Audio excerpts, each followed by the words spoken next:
High school students know that in order to graduate and get into college, they must score well on their standardized tests such as the SAT and the ACT. Recent studies have been done by universities that show that this is not always the case. Standardized tests such as the SAT and ACT cannot effectively examine students and test their academic achievement. Today I will tell you first the purpose of standardized tests, second how these tests can inaccurately define a student's success, and finally how current classroom performance makes all the difference. We will begin with explaining the real point of standardized tests, which is to predict that students will one day get into college. Students in high school must take popular standardized tests such as the SAT and the ACT. However, these two standardized tests show different results and affect students in different ways. The ACT shows college boards what students already know and what they have learned while they have been in high school.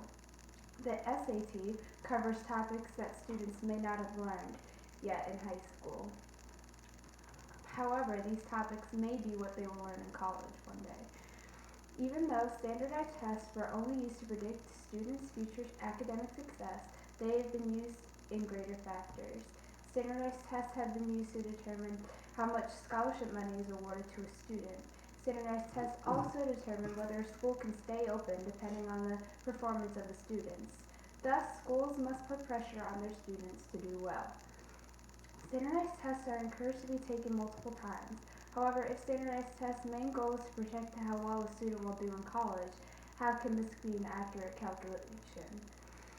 If students know what is on the test, it becomes less of aptitude and more of a measure of how well a student studied for a test.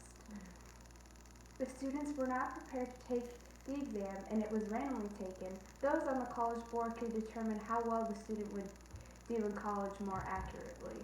Now that we cover the purpose of standardized testing, let's talk about the success of the student. Standardized tests can inaccurately define a student's success. The largest factor that contributes to the inaccurate definition of a student's success is the stress that comes when taking standardized tests. Stress can come from all parts of the classroom, from students that are in low-income homes and struggle with poverty to the highest achievers. For example, low-income students and those who struggle with poverty show the highest changes in cortisol, which is the body's main stress hormone. Studies have also proven that their scores are most affected. On the other hand, students that have above average grades and are in high honors are afraid that they possibly lose their spots in higher academic classes. There are other academic burdens for students in the classroom that are preventing them to get an accurate mark on their exams. Students who do not speak English are required to take this exam. Since English is a major part of standardized testing, students who do not speak English easily will get a low grade on this section of the test. Likewise, students with special needs must do the same. They may have privileges such as extra time taking these exams, but the questions remain the same for all. Not all students excel in basic reading, writing, and math skills. They do not cover all.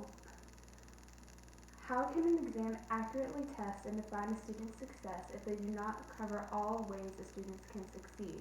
For example, if a student excels in all of the subjects except math, their average will be brought down because of their lack of knowledge, even though they are exceptionally bright in all other areas. Each student has a set of his or her own talents and skills. Now that we've spoken about standardized tests and their inaccurate definition of student success, let's move on to our final point. A student's current classroom performance makes all the difference. Teachers should be held accountable for the success of their students when it comes to standardized tests. A common phrase used in school today is teaching to the test. Teachers are often focused on teaching their students to perform well on standardized tests rather than enhancing their knowledge on the subject they are discussing. It is no surprise that standardized testing can damage education greatly. With the right educational tools, teachers will be able to help their students achieve more learning in the classroom. Standardized tests should not be the only measure of assessment to test how well a student is doing in school. Curriculum teaching can evaluate a student's success just as well. Teachers can help students master what they are supposed to learn. Students need to see the bright futures and possibilities they have ahead of them. They need a teacher that will encourage them and show them the possibilities of learning. Curriculum-based teaching allows teachers to direct their content towards knowledge and skills. In conclusion, we were able to discuss the purpose of standardized tests, then how tests can inaccurately define a student's success, and finally how current classroom performance makes all the difference. It is near impossible to evaluate how much a student knows. Students must undergo the stress and pressure of doing well on tests. They only have a certain amount of time to do so as well. While we may not get rid of standardized tests completely, it is important for us to remember that these tests should not define how well a student will eventually do in college. Stop. Yeah.